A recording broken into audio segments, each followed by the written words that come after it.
الحمد لله والصلاة والسلام على رسول الله وعلى آله وصحبه أجمعين، حياكم الله جميعا. الشيعة دائما يقولون أزواج النبي لسنا من أهل البيت إلا في اللغة، أما الاصطلاح والشرع فلسنا من أهل البيت، وهذا الكلام باطل. فإن الشرع والاصطلاح يدخل أزواج النبي من ضمن أهل البيت.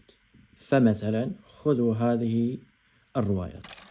هذا كتاب صحيح البخاري. وقبل أن أبدأ، لا يفهم من كلامي أني أعتقد أن أزواج النبي هن فقط أهل البيت. لا يفهم من كلامي هذا.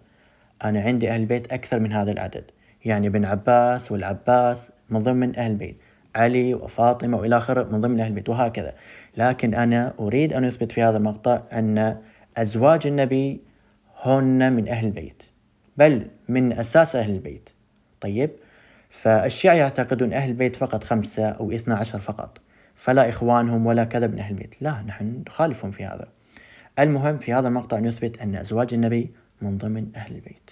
شاهدوا هذا كتاب صحيح البخاري. فمثلا في هذه الرواية حادثة الإفك، النبي صلى الله عليه وسلم يتكلم مع علي وأسامة، فمثلا يقول يستأمرهما في فراق أهله، إذن عائشة من ضمن الأهل.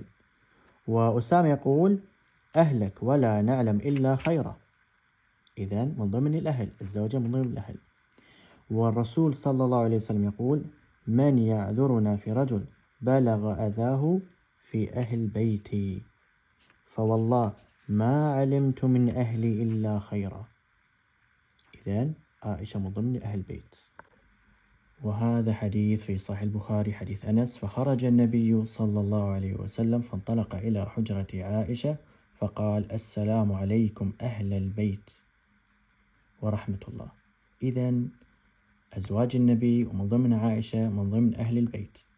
تكملة الرواية: فقالت وعليك السلام ورحمة الله، كيف وجدت أهلك بارك الله لك؟